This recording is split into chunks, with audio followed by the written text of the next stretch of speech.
President, I'd like to take just a moment to be able to speak about a subject that's very, very difficult for me to speak about, and quite frankly, difficult for a lot of Americans to talk about, to hear about.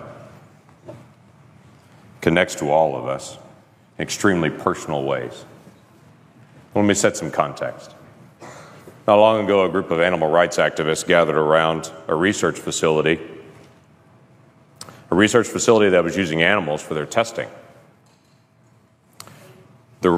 The activists gathered around the facility and chanted and had signs that they held up saying, "It's not science, it's violence." And other signs that said, "Animal lives are their right. We have just begun to fight."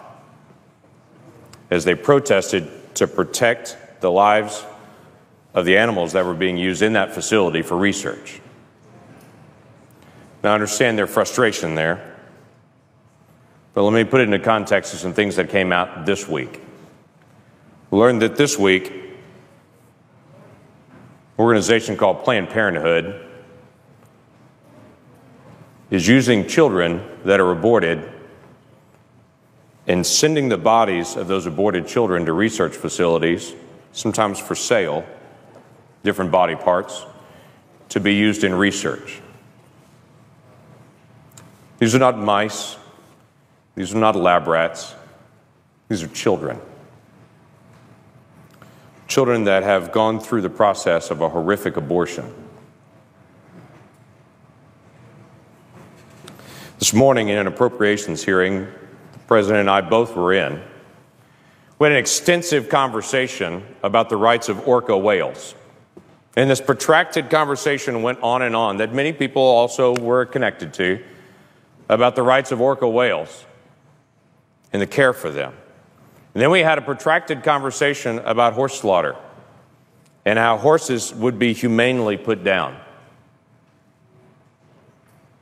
But in the middle of all that conversation happening today, there were children still being aborted with an instrument reaching in to a mother, tearing apart a child, but carefully protecting certain organs because those organs would be valuable to sell.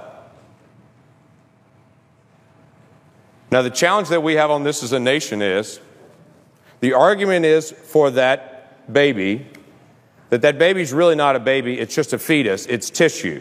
That's not a human baby is what everyone's told. That's just tissue, and it's up to the mom to determine what happens to that tissue.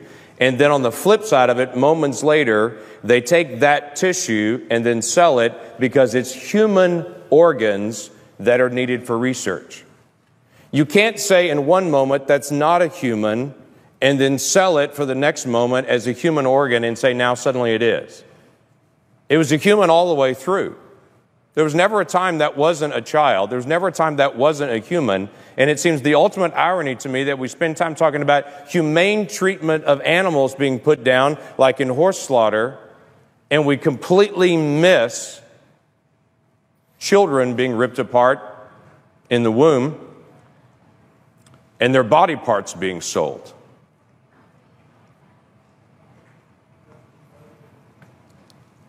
So here's how it happens.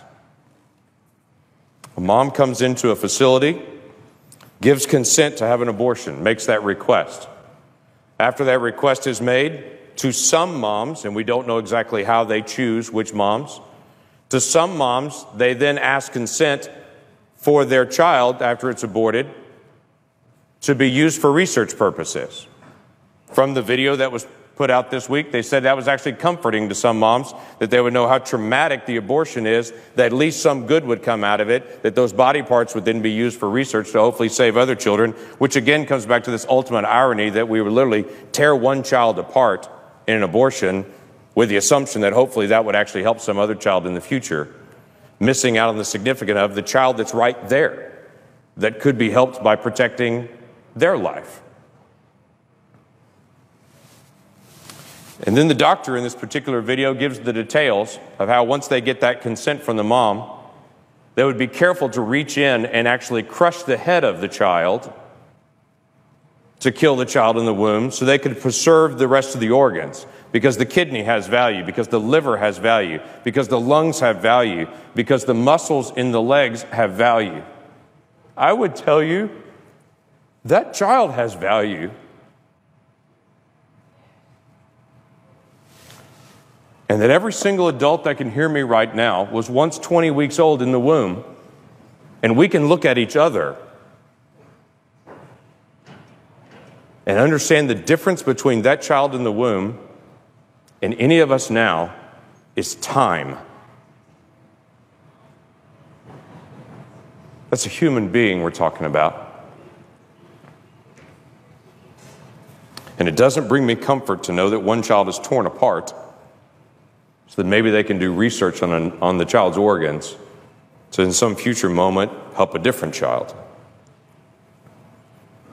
Not every woman's being asked that her aborted child would be used for research, and we really don't know the whys. Maybe they're looking for particularly healthy moms. Maybe they're looking for very mature, healthy babies. Maybe it's a situation where a particular mom couldn't afford to have the abortion procedure, and so they swap off and say, if you can't afford to have the abortion procedure, maybe we can cover the cost by then possibly selling some of these organs then. We don't know.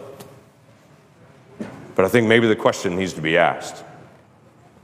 Why this Congress would spend time today debating horse slaughter and debating orca whales, but yet we've become so numb to children that the other debate doesn't seem to come up.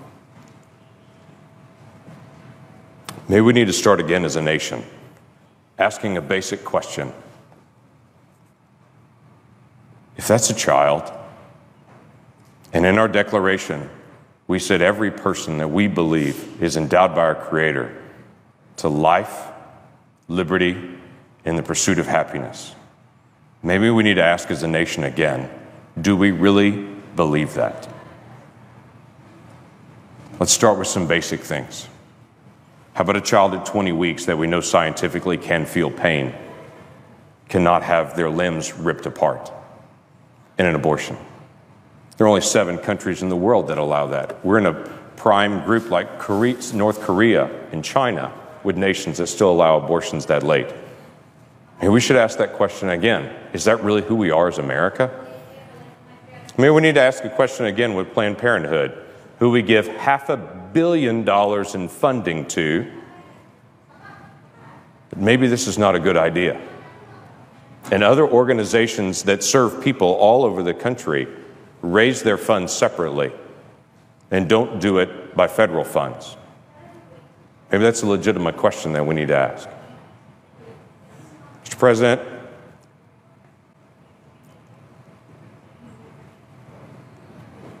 we have hard questions to deal with as a nation.